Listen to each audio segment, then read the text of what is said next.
Vamos lá então, pessoal. Segundo vídeo, Administração Pública Direta 2. Tá? Então, nós vimos ali no primeiro vídeo sobre Administração Pública Direta. Okay? Quem são os entes que pertencem à Administração Pública Direta? União, Estados, Municípios e DF. Todos são pessoas jurídicas de direito público interno.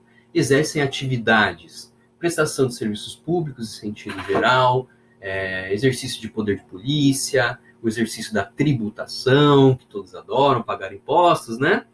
E também a atividade de fomento. A administração pública direta, eu diria que é a essência do que nós chamamos de atividade administrativa do Estado, ok?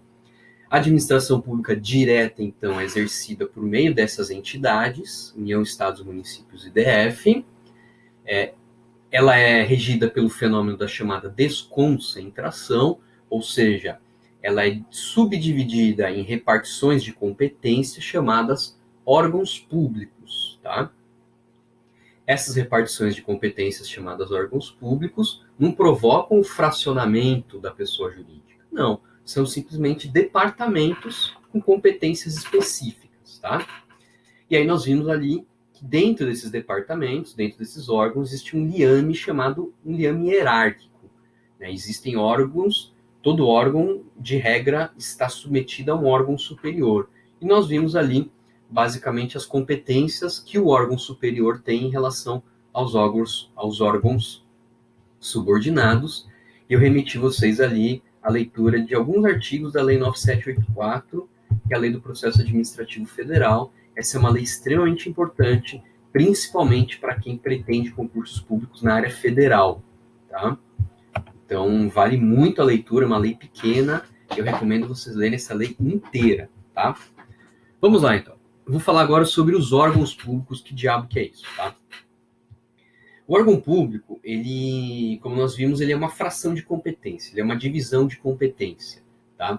Então, os órgãos são divisões, frações das entidades estatais, União, Estados e Município, se subdividem em órgãos públicos. E cada órgão representa um conjunto, um universo de competências específicas. O que é a competência? A competência, pessoal, eu vou citar aqui o Celso Antônio Bandeira de Mello, é um círculo compreensivo de um plexo de deveres públicos a serem satisfeitos mediante o exercício de correlatos e demarcados poderes instrumentais legalmente conferidos para a satisfação de interesses públicos. Complexo, né? Vamos simplificar isso aí, tá? Em suma, o que é competência, pessoal? Competências são prerrogativas que decorrem de lei. A competência não vem do ar, tipo coronavírus. Ah, competência, obrigado, competência. Não. A competência, ela decorre da legislação, decorre da lei.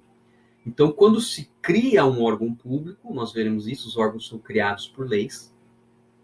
Quando se cria os órgãos públicos, a lei que cria o órgão público, ela define as competências desse órgão público, tá? Que são as prerrogativas, as atividades, tá?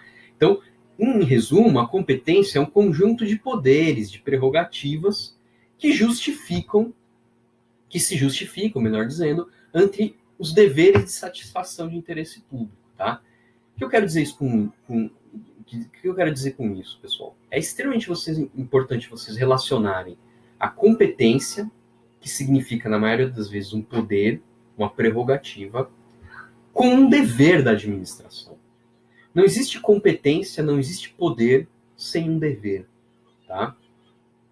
Diria Thomas Hobbes, quem tem dever aos fins tem que ter direito aos meios.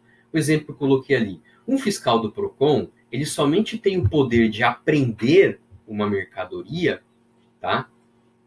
Porque ele tem o dever de proteger as regras de consumo.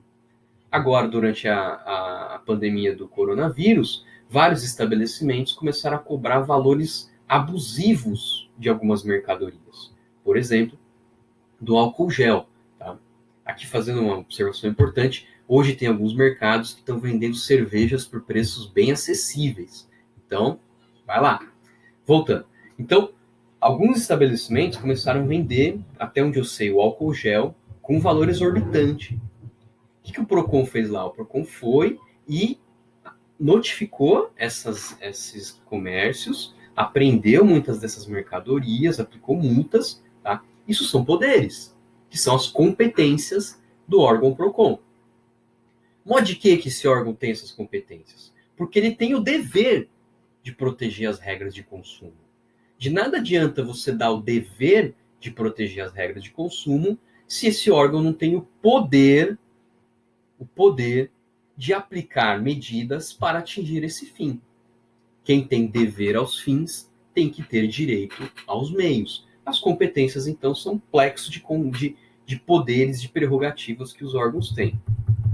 Por isso, não se esqueça, a autoridade cessa quando termina a competência. Aquela autoridade pública só pode fazer aquilo que está dentro do plexo de competências definidos na lei.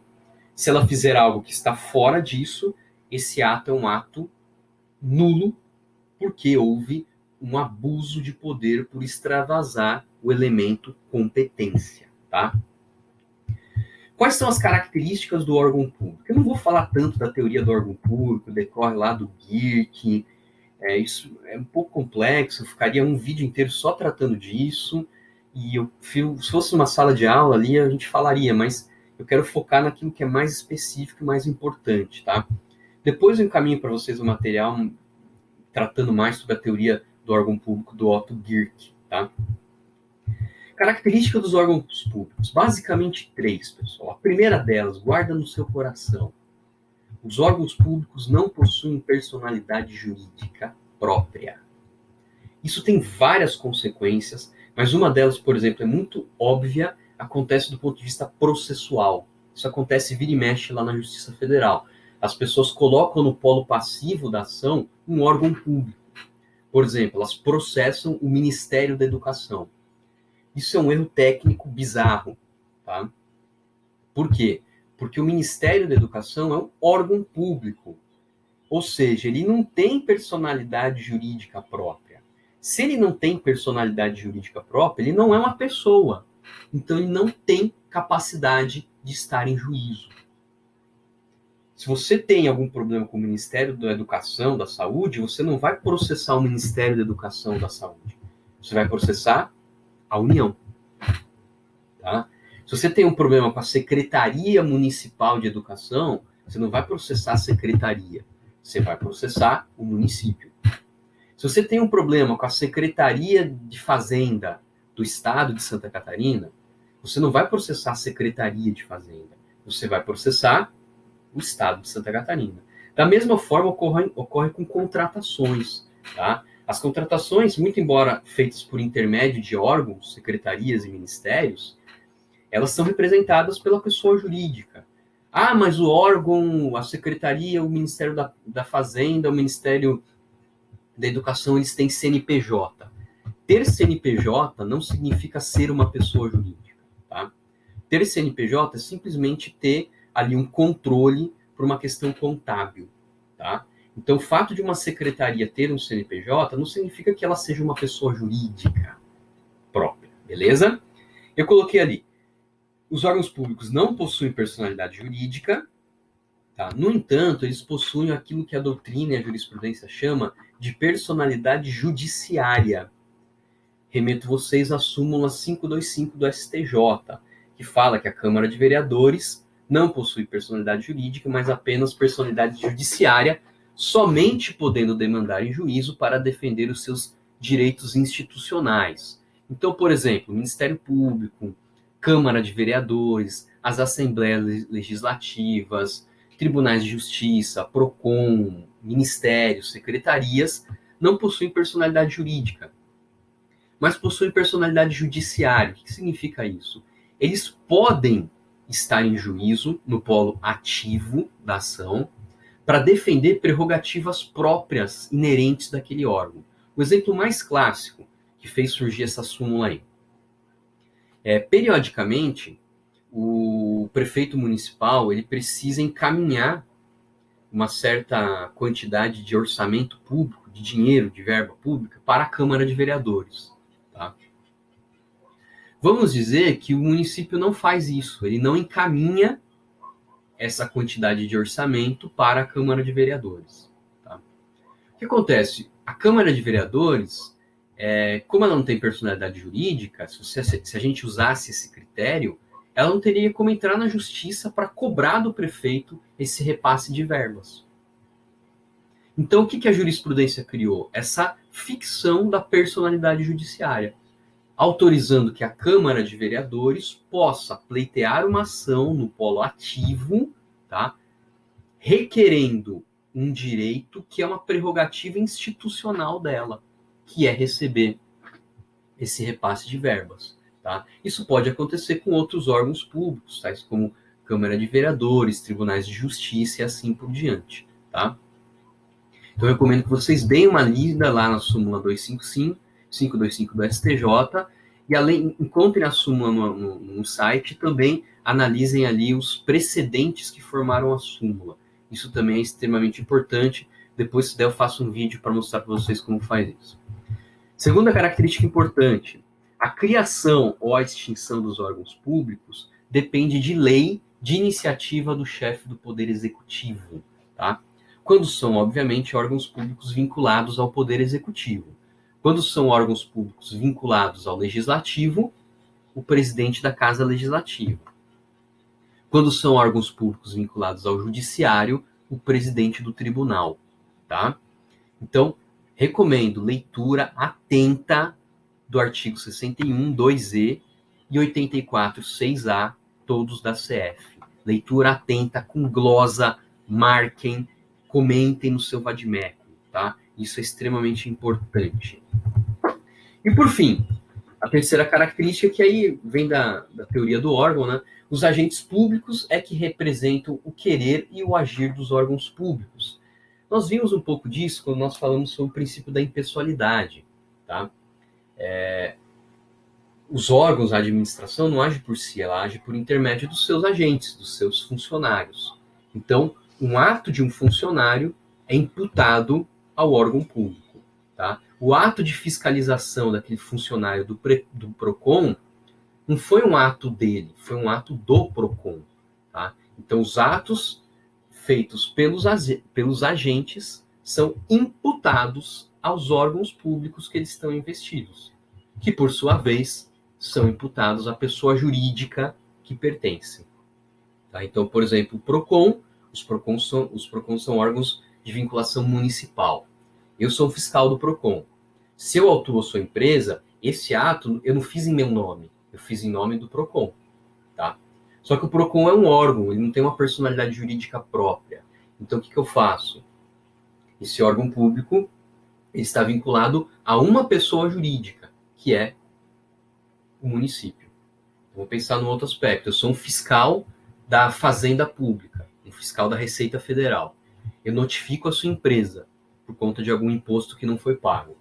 Eu não fiz isso em meu nome, eu fiz em nome da Receita Federal do Brasil.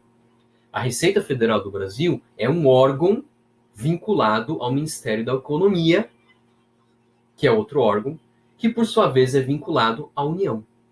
Então, esse ato do Maurício, ele é imputado, ele é atribuído à União Federal. Então, vejam na estrutura federal como uma coisa mais complexa. Eu tenho a Receita Federal, tá? Que é um órgão vinculado ao Ministério da Economia, que por sua vez pertence à União Federal. Se eu for processar e ajuizar uma ação contra esse ato, eu não vou processar o Ministério da Economia ou a Receita Federal. Eu vou processar a União Federal. Ok? Beleza, então vimos essas três características, que o órgão público ele não tem personalidade jurídica, só personalidade judiciária. Sua criação ou sua extinção depende de lei, de iniciativa do chefe do executivo. Tá? Se a lei for de iniciativa de um parlamentar, essa lei tem vício de iniciativa, logo ela tem uma inconstitucionalidade formal. Então, para criar um órgão público no âmbito do executivo, quem inicia, quem deflagra o processo legislativo é o chefe do executivo, prefeito, governador, presidente. Se for algum parlamentar, essa lei tem vício de iniciativa, tá? Que é uma inconstitucionalidade formal, beleza? Vou parar aqui o vídeo, logo a gente começa um outro vídeo sobre classificação dos órgãos públicos.